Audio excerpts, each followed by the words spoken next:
मंत्रालय। आप कहाँ से हैं? आप कहाँ से? जयपुर से ही। कौन से विभाग से? आर्थिक और सांख्यिकी।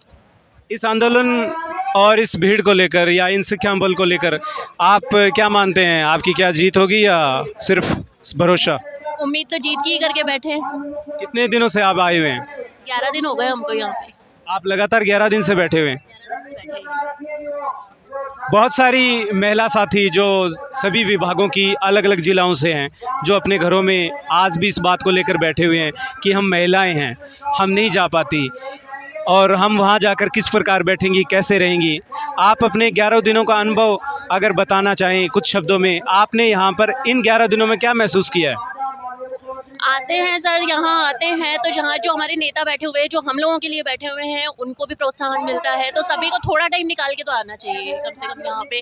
आपको कभी ऐसा अनकंफर्ट महसूस हुआ कि आपको यहाँ आना नहीं आना चाहिए?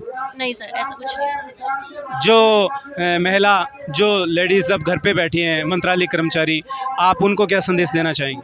बस यही कहना चाहेंगे कि ये जो साथी उनके यहाँ बैठे हुए हैं, उनके लिए थोड़ी देर ज़रूर निकाल कर आए। चाहे वो ज़्यादा टाइम नहीं आ सकते तो अभी थोड़ी देर के लिए तो कम से कम यहाँ पर आए।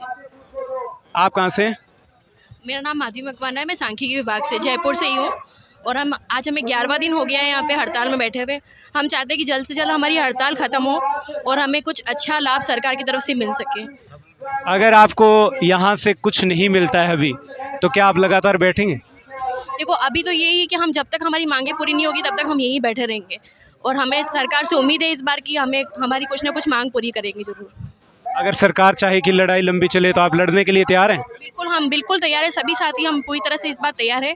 हम हमारी मांगें इस बार मनवा के ही जाएंगे सरकार। तनख्वाह काटेंगे तब भी? तनख्वाह तो देखो कटेगी, जो भी है पीएल भी काटी रही है, पूरा टाइम भी हमारा जा रहा है, वैसे भी काम भी ऑफिस का रुक रहा है, सब कुछ हो रहा है। पर इस बार चाहते हैं कि हमें कुछ अच्छा लाभ मिले, जिससे जो हमारी मांगे है वो पूरी हो इस बार कुछ।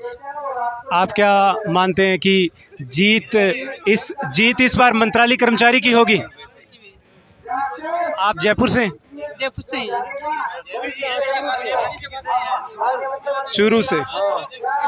चूरू से हमारे बीच में जिला अध्यक्ष मौजूद हैं। मंत्रालय कर्मचारियों के संघर्ष इस महापड़ाव में उनके अनुभव आपके बीच में हम साझा करना चाहेंगे। सबसे पहले तो मैं आपसे पूछना चाहूँगा, आप इस संघर्ष को किस रूप में देखते हैं? क्या आपकी जीत होगी?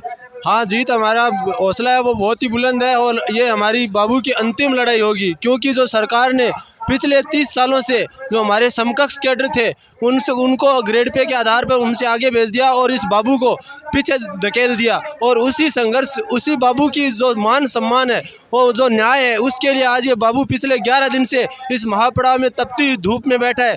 जब तक सरकार हमारा मान सम्मान हमें नहीं लौटा देती है तब तक हम यहीं डटे रहेंगे। चाहे हमारी पीएल कटे, चाहे हमारी सैलरी कटे, चाहे कुछ भी कटे, जब तक हमारा मान सम्मान नहीं मिल जाता है ये बाबू इस महापड़ाव को नहीं छोड़ेगा। ये लड़ाई तनख्वाह की नहीं, मान सम्मान की है। ये लड़ाई मान सम्मान पर आके टिक गई है। क्योंकि तनख्वाह तो पीछे से 30 सालों से हमें पीछे करते ही जा रहे हैं और अब भी जो संवर्ग ने कुछ मांगा ही नहीं, उनको सब कुछ दे दिया गया सरकार ने। लेकिन एक बाबू जो पिछले 30 साल से कंटिन्यू मांग रहा है, उसको आज तक कुछ भी नहीं दिया और हर साल उनको पीछे धकेलने का काम कर रहा है। तो ये हमारा मान सम्मान है, हमारे न्याय की लड़ाई है। हम कुछ अलग नहीं मांग रहे हैं सरकार से, वो ही मांग रहे हैं जो हमारा हक है। आपके साथ क्या सभी विभागों के मंत्रालय कर्मचारी मौजूद हैं चूरू की तरफ? हाँ बिल्कुल, हम चूरू से करीब 1000 मंत्रालय कर्मचारी इस पंडाल में 17 अप्रैल से उपस्थित हैं और 10 अप्रैल से हम सामूहिक अवकाश पर हैं और सभी एक साथ एक निश्चित रूप में हमारी जो मांग है उसके लिए यहाँ पे शक्ति प्रदर्शन कर रहे हैं। अगर समझौता हो तो समझौते का रूप किस रूप में समझौता होगा? क्योंकि सरकार के साथ 14 सितंबर 2021 को समझौता हुआ था, उस समझौते को आज तक लागू नहीं किया गया। आश्वासन मिले तो? आश्वासन पे ये बाबू खड़ा नहीं होगा। इस बार की लड़ाई, इस बार का आंदोलन सिर्फ जीत के साथ खत्म होगा, क्योंकि मंत्रालय कर्मचारी सिर्फ और सिर्फ जीत के लिए आया है और शायद इस बार इस लड़ाई को जीत के रूप में लेके जाएगा। कोई आश्वासन नहीं, कोई समझौता नहीं, सिर्फ आदेश।